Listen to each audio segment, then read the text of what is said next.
Most welcome dear students, आप सभी लोगों का स्वागत है आपके अपने यूट्यूब चैनल डीजी सर पर। डियर स्टूडेंट्स, देखिए यहाँ पर आप लोगों का सॉल्यूशन चल रहा है 2021 में जो आप लोग का पीईटी का एग्जाम पहली बार हुआ था, उसका ये पहला सेट है।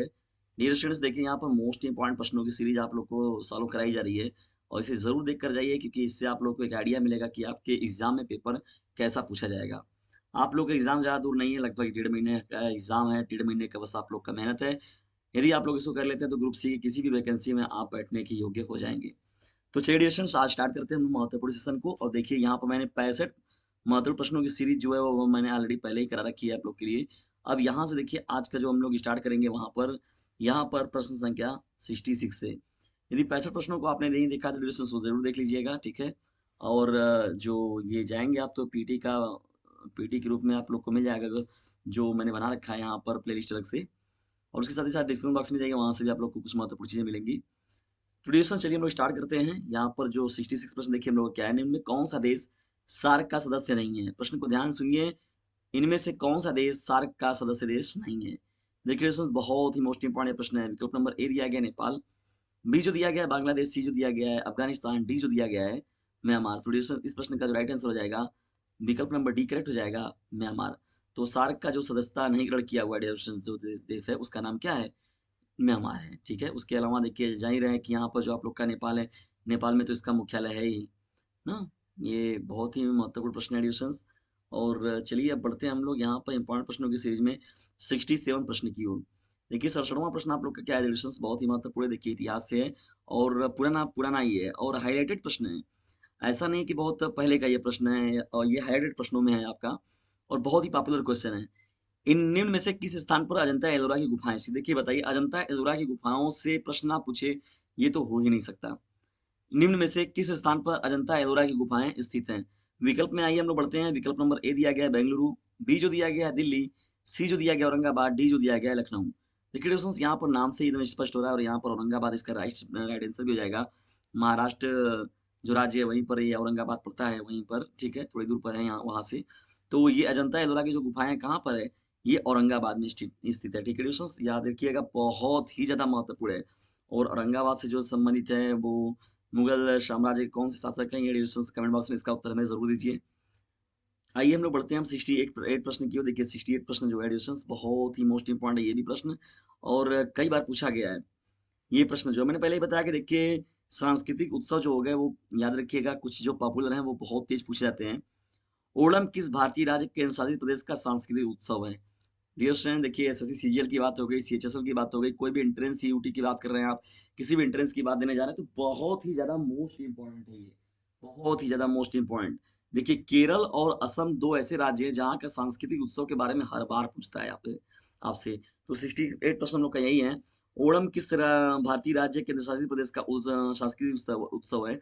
आइए विकल्प की ओर बढ़ते हैं। विकल्प नंबर ए दिया गया है असम, बी जो दिया गया है केरल, सी जो दिया गया है तमिलनाडु और डी जो दिया गया है कर्नाटक। तो डिस्कशन यहाँ पर देखिए, यहाँ पर जो राइट आंसर हो जाएगा विकल्प नंबर बी करेक्ट हो जाएगा, केरल।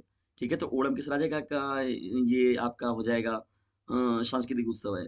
तो डिस्कशन ये केरल का हो जाएगा, ठीक है ना। केरल याद रखिएगा, बहुत ही इंपॉर्टेंट राज्य है और जानते हैं कि साक्षर के मामले में कितना हाईलाइटेड है ये आपका केरल जो है, ठीक है डिस्कशन। तो बहुत ही महत्वपूर्ण ये प्रश्न है आप लोगों के लिए। देखिए Onam is the culture festival of which Indian state UT, तो यहाँ पर केरला जो होगा इसका राइट आंसर हो जाएगा, ठीक है ना।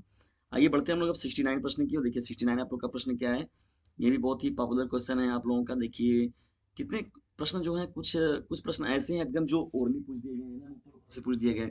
कुछ प्रश्नों में थोड़ी गहराई में भी गए हैं एग्जामिनर। तो एग्जामिनर देखिए कई प्रकार के हैं और कई तरीके से पेपर को सेट कर रहे हैं, ठीक है। तो जो हम लोग का 69वां प्रश्न एडिशंस यहाँ पर देखिए से ध्यान से, निम्नलिखित में से कौन सा ग्रह सूर्य के सबसे नजदीक है? निम्नलिखित में से कौन सा ग्रह सूर्य के सबसे नजदीक है? विकल्प नंबर ए जो दिया गया पृथ्वी, बी जो दिया गया है चंद्रमा, सी जो दिया गया मंगल, डी जो दिया गया है बुध है। याद रखिए दोस्तों, इस प्रश्न का जो राइट आंसर होगा विकल्प नंबर डी जो होगा वो करेक्ट हो जाएगा, बुध, जिसे हम लोग मरकरी भी कहते हैं। तो ये इस प्रश्न का राइट आंसर हो जाएगा। इसके अलावा पृथ्वी के बारे में अगर दोस्तों बात करें तो जानते हैं कि पृथ्वी कितने नंबर पर आता है, तीसरे नंबर पर ना। तो जो सूर्य से पृथ्वी है वो तीसरे नंबर पर आती है, पृथ्वी जो ग्रह है। और उसके साथ ही साथ जो बुध है वो पहले नंबर पर आता है, ठीक है। और बुध जो है वो सबसे पहले सूर्य का चक्कर ही ला लेता है। भाई जाहिर सी बात है, सबसे नजदीक है तो सबसे पहले वही कंप्लीट करेगा डिस्टेंस को, ठीक ना। याद रखिएगा, ये आप लोग को बेसिक कुछ चीजें बता दी जा रही हैं। डियर स्टूडेंट्स, यदि वीडियो पसंद आता है तो इसे लाइक करें, शेयर करें और चैनल पर हैं तो चैनल को सब्सक्राइब करना बिल्कुल भी ना भूलें। और यदि आपके छोटे भाई-बहन क्लास 10th और 12th में हैं तो डिस्टेंस उनको इस चैनल के लिंक के बारे में ज़रूर बताइए, क्योंकि यदि उन्हें बता दीजिए कि यदि ज़्यादा नंबर है पाना तो एक बार डीजे सर चैनल पर ज़रूर है आना।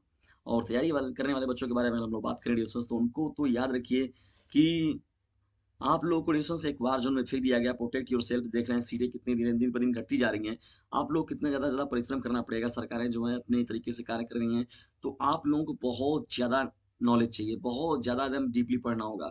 और डिस्टेंस पिछले जो प्रीवियस पेपर हैं उनको भी बहुत ज़्यादा देखना पड़ेगा। तो याद रखिएगा, लापरवाही बिल्कुल भी नहीं। यदि पढ़ रहे हैं तो ढंग से पढ़िए, नहीं तो पढ़ाई छोड़ दीजिए। और उसके साथ ही साथ ये, क्योंकि आप इसके साथ अन्याय बिल्कुल मत करिए। और इतना ज़्यादा भीड़ है इस समय कि आप तो वैसे ही उड़ जाएँगे, उसमें से पता नहीं चलेगा। और एक गोल बनाइए, एक एम बनाइए पहले से ही। नहीं, हाँ, वास्तव में मुझे ये चीज़ करनी है तो करनी है। तो और ये डिस्क्रिप्शन बॉक्स में मैंने डिस्क्रिप्शंस दे रखा है, एक नंबर भी 950 690 285 7 नाम से डिस्क्रिप्शंस फ्री बच्चों के लिए देखिए पूरी व्यवस्थाएँ उपलब्ध कराई जा रही हैं, तो उन्हें भी इस चैनल के बारे में ज़रूर बताइए।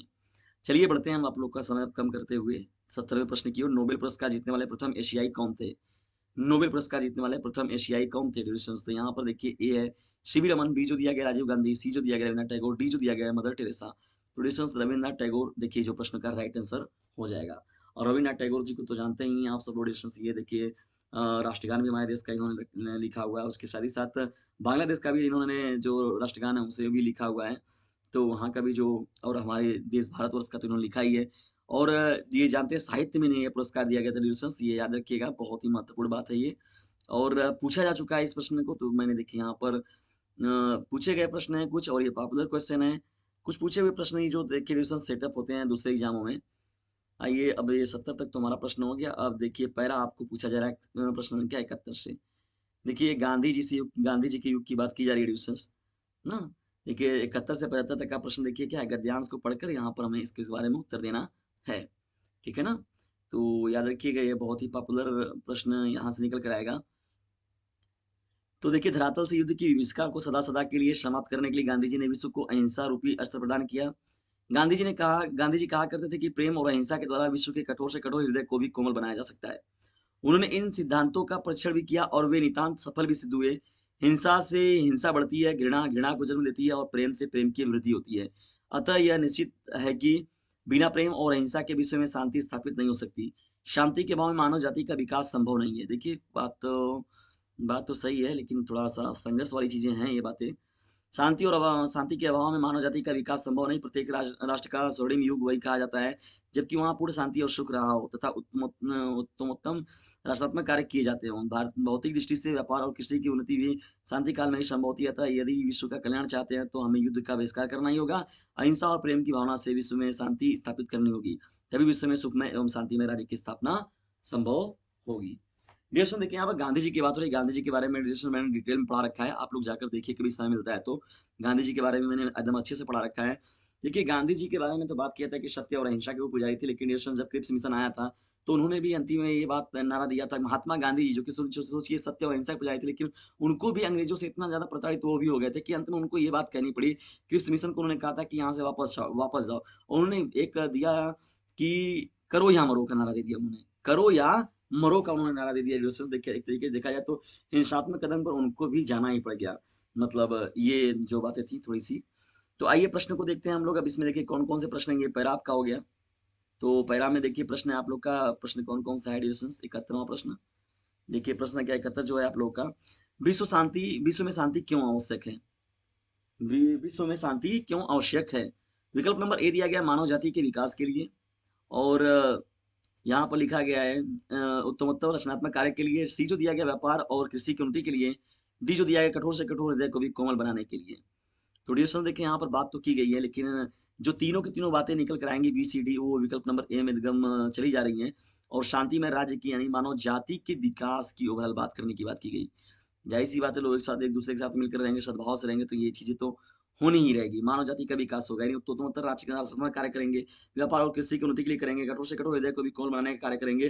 तो विश्व में शांति इसीलिए आवश्यक है क्योंकि मानव जाति के विकास को एक सही दिशा दिया जा सके। ठीक है डियर्स, ये याद रखिएगा। ये आपका प्रश्न संख्या कौन था? 71 था, और इंपॉर्टेंट प्रश्नों में एक है। अब आइए बढ़ते हैं हम लोग 72वें प्रश्न की ओर। चलिए डिस्कशन हम लोग आगे बढ़ते हैं और देखते हैं यहाँ 72वां प्रश्न देखिए आपका क्या है।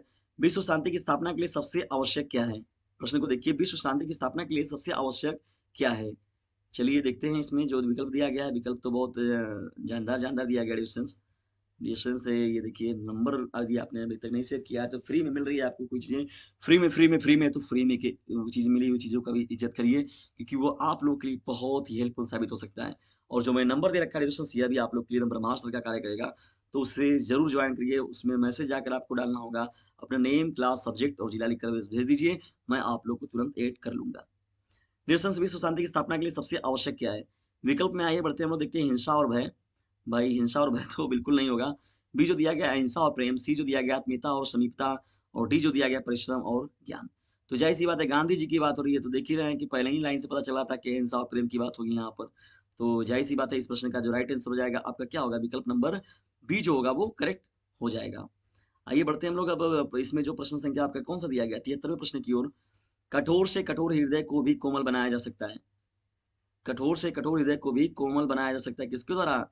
सीधी सी बात है, देखिए गांधी जी का टॉपिक था तो बिना सत्य और अहिंसा की बात की इनका कहाँ बात खत्म होगा गांधी जी का। तो बिल्कुल ही उत्तर जो आपका होगा अहिंसा, ये राइट हो जाएगा। ठीक है क्वेश्चन बिल्कुल भी ये कठिन प्रश्न नहीं है आपका, एकदम इजी है प्रश्न। चलिए हम लोग बढ़ते हैं अब आप लोग के प्रश्नों की सीरीज में। 74वां देखिए आपका प्रश्न क्या है। 74वां जो डिस्कशन हम लोग का प्रश्न दिया गया है, किसी भी राष्ट्र के स्वर्णिम युग के प्रमुख तत्व क्या है? किसी भी राष्ट्र के स्वर्णिम युग के प्रमुख तत्व क्या है? देखिए प्रश्न को मैंने पढ़ा हुआ था डिस्कशन जब ऊपर मैंने पढ़ा, मैं जब पैरा को पढ़ रहा था वहां पर।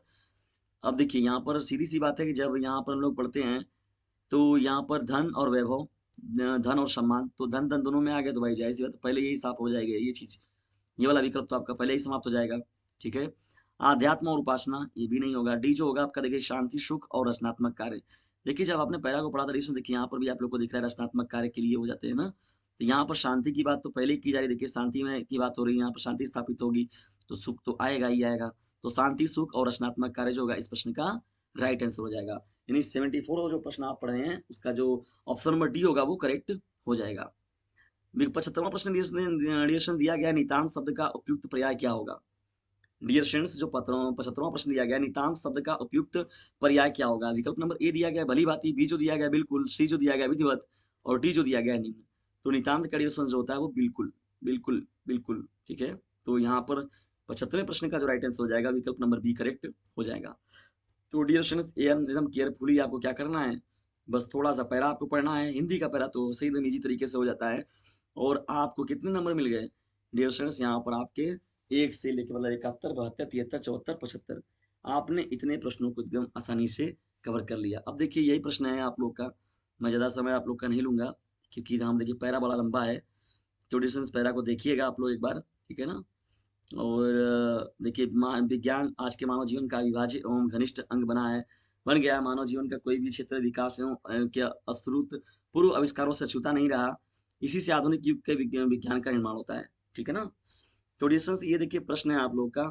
और यहाँ पर जो ऐसे पूरा देखिए पैरा है, यहाँ पर पैरा तो देखा भी गया था एक बार। तो यहाँ पर देखिए साहित्यकार राजनीतिक उद्योग ये सब बातें लिखी गई हैं इसमें। तो यहाँ पर देखिए अब 76 से चल रहे हैं हम लोग, 76 से देखिए यहाँ पर 80 लिखा हुआ है अभी, 76 से 80 तक का प्रश्न जो है वो इसी पैरा से संबंधित है। तो यहाँ पर डिस्कशन देखिए मानव विज्ञान की सबसे बड़ी शक्ति इसलिए कही गई है, मानव विज्ञान की सबसे बड़ी शक्ति इसलिए कही गई है, विज्ञान को क्यों कहा गया है? विज्ञान मानव की सबसे बड़ी शक्ति इसलिए कही गई है क्योंकि इसमें बल से मनुष्य क्या करता है, विद्युत शक्ति का स्वामी है, प्रकृति और प्राणी जगत का सिरम मोर है, सभी भौतिक सुविधाओं संपन्न है, अंतरिक्ष के क्षेत्र में हस्तक्षेप कर सकता है। देखिए डिस्कशन एकदम उपयुक्त उत्तर आप पढ़ेंगे तो खुद ही स्पष्ट निकल के आ रहा है। ठीक है ना। और ये देखिए विरोधाभास बातें कुछ हैं लेकिन इसमें पूर्णता मिल रही है, प्रकृति और प्राणी जगत का सिरमौर है, यही आपका जो इस प्रश्न का होगा राइट आंसर हो जाएगा। ठीक है ना। पहला को आपने कुछ पढ़ लिया, कुछ वहां से आपको आइडिया मिल गया कि हाँ इस आप चैप्टर में क्या देखने को मिल सकता है इस पैरा से। देखिए 77वां प्रश्न आपका क्या है। वैज्ञानिक चिंतन पद्धति ने मनुष्य का सबसे बड़ा उपकार यह किया है कि उसे मुक्ति मिली है। किससे मुक्ति मिली है? संतुलित अनुचिंतन से। देखिए और बी जो दिया गया है इसमें पुरानी पुरानी शिष्ट औपचारिकताओं से। सी जो दिया गया है भ्रमपूर्ण रूढ़िवादी विचारधारा से। तो देखिए डिस्टेंस यहाँ पर चौथे प्रश्न की ओर जाने की जरूरत भी नहीं है हम लोग को। भ्रमपूर्ण जो जीवन है रूढ़िवादी विचारधाराओं से हम लोग को देखिए इससे मेन मुक्ति मिली है। तो 77वें का विकल्प नंबर सी जो होगा वो करेक्ट हो जाएगा। विकल्प नंबर डी की ओर हम लोग बढ़ते हैं। देखिए चलिए आगे बढ़ते हैं और देखते हैं प्रश्न संख्या जो आपका 78 है। विश्व के परिवारवत लगने का प्रमुख कारण क्या है? ठीक है, तो यहाँ पर दिखा गया है विज्ञान की गतिशील शक्तियाँ। सी जो दिया गया है, विज्ञान के जीवन से घनिष्ठता, विश्व बंधु की भावना का विकास। तो यहाँ पर डिस्टेंस विश्व के परिवारवत लगने का प्रमुख कारण किया जाता है तुम संचार साधनों का विकास। तो देखिए डिस्टेंस यहाँ पर दे रखी है, क्या होगा? विकल्प नंबर ए जो होगा वो आपका करेक्ट हो जाएगा। संचार साधन जो है वो एक दूसरे को क्या करते हैं, परिवारवत रख रहे हैं। विश्व के सभी लोगों को यातायात के माध्यम से लोग एक जगह से दूसरे जगह आसानी से आ जा रहे हैं, पहुंच जा रहे हैं संचार के माध्यमों से। कोई अमेरिका में, हाँ बचवा कैसे हुआ, खैला वैला नहीं पूछते हैं लोग, अक्सर पूछते रहते हैं। भाई कोई यहाँ किसी लड़का वहां पढ़ने गया, किसी लड़का वहां कमाने गया, किसी की पुत्री वहां पर काम गई, किसी तो लोग क्या कर रहे हैं, वीडियो कॉलिंग कर दे रहे हैं, इससे कर रहे हैं, उससे कहा बचवा का खिला कैसे खिला, तो असरिया दुबरा गला, घटवा दुबरा गला, पिटवा दुबरा गला, नहीं लोग बोलते हैं, बड़ा बतियाते हैं गाँव वगैरह के लोग। तो वो चीज़ें आपको देखने को डिस्टेंस देखने को मिलती भी है और आप लोगों के साथ भी घटित होती रहती होंगी और नियमित तौर पर ये सभी चीज़ें। और परिवार की चीज़ें, माता पिता की चीज़ें हो गई, तो इतनी चीज़ें स्वाभाविक होती भी हैं, वो उनका प्रेम जो बना रहता है। कहा गया कि इंसान के तौर तरीके व्यवस्थाएं बदल गई, लेकिन जो प्रेम है, व्यवहार है, विचारधाराएं हैं, वो आज भी देखा जाए तो कहीं ना कहीं से पुरानी जो चीज़ें रहती हैं वो निकल कर चली ही आती हैं सामने। ठीक है, तो विचारें बदल गई हैं, भावनाएं बदल गई, लेकिन मतलब भावनाओं का तरीका देखिए आज भी है। आज भी लोग एक दूसरे को, जाहिर सी बात है, कोई चीजें होती है तो स्टेटस ही लगाते हैं, लेकिन लगाते जरूर है। 79 प्रश्न की ओर बढ़ते हैं। डिस्टेंस हस्ता मलक शब्द से अभिप्रेत हैं। तो हस्ता मलक जो होगा डिस्टेंस यहाँ पर स्पष्ट और अनायास बोधगम्य। देखिए यहाँ पर विकल्प नंबर जो इसका राइट होगा वो कौन हो जाएगा आपका? विकल्प नंबर डी जो होगा वो करेक्ट हो जाएगा। इसको आप पैरा पढ़ेंगे तो आपका और अच्छे से क्लियर होगा। 80 प्रश्न की ओर वैज्ञानिक चिंतन पदबंध से क्या आशय है? तो यहाँ पर परंपरागत चिंतन, भावात्मक चिंतन, वैज्ञानिक द्वारा किया गया चिंतन, स्वस्थ एवं संतुलित चिंतन। तो वैज्ञानिक चिंतन उसे ही हम लोग बोलते हैं जो कि स्वस्थ एवं संतुलित चिंतन की बात करता है। ठीक है ना? तो ये आपका प्रश्न संख्या 80 हो जाएगा और ये सभी जो प्रश्न थे वो आपके पैरा पर आधारित थे। तो इस प्रकार से डिस्कशन देखिए, यहाँ पर पैरा पर दो आप लोग का देखिए 10 प्रश्न कवर हुआ। अब डिस्कशन देखिए, यहाँ पर एक ग्राफ मिला हुआ है आप लोग को। ग्राफ वगैरह की चीज़ें तो जान ही रहे हैं, गणित वगैरह की थोड़ी बात आ रही थी तो उसके लिए पेज वगैरह चाहिए ही चाहिए हम लोग को। बड़ा दुर्लभ हो जाता है ऐसे चल पाना इस पर। यानी देखिए यहाँ पर जो पहला देखिए पैरा है आपका, पैरा पर भी मैंने बताया पहले, देखिए कि आपको 10 प्रश्न मिलेगा पैरा पर भी। जो मैंने सिलेबस आप लोग को पीटी का बता रखा था। चलिए अभी व्यवस्थाएं थोड़ी सी मेरी अनियमितता है, नहीं तो मैं और भी सभी चीज़ों को मैं और अच्छे से बताता आप लोगों को। 7 छात्रों के इतिहास और भूगोल के अंकों का अनुपात दर्शाया गया है। तो यहाँ पर देखिए जो है आप लोगों का, तो कह रहा है इसमें कि जो प्रश्न है कि कितने छात्रों ने भूगोल की अपेक्षा इतिहास में ज्यादा अंक अर्जित किए? भूगोल की अपेक्षा उस इतिहास में ज्यादा अंक अर्जित किए हैं। ठीक है ना? तो यहाँ पर हिस्ट्री टू जियोग्राफी और यहाँ पर ग्राफ का जो प्रश्न है ड्यूरेशन दिया गया है। तो यहाँ पर 21वां जो प्रश्न होगा तो ये प्रश्न है आप लोग का, कम अंक प्राप्त किए भूगोल की अपेक्षा इतिहास में। तो ड्यूरेशन ये पैरा वाला है थोड़ा सा आप लोग को। पहले प्रश्न का राइट आंसर जो हो जाएगा वो तो विकल्प नंबर हम लोग का बी होगा। तो चलिए इस पैरा इसे आप लोग देख लीजिएगा एक बार। अभी मेरी व्यवस्थाएं और बनेंगी तो मैं आप लोग को इन सभी चीज़ों को भी अच्छे से और पढ़ाऊंगा। ठीक है डिस्टेंस, तो फिलहाल में आइए हम लोग आगे बढ़ते हैं। देखिए ये पैरा पैरा पर भी यहाँ पर देखिए 5 प्रश्न आप लोग को मिला, फिर 80 से 90 आप लोग को, फिर देखिए पैरा पर है ना, 89 90 हो गया आप लोग का। ठीक, अब बढ़ते हैं हम लोग। देखिए यहाँ पर क्या है, 91 प्रश्न।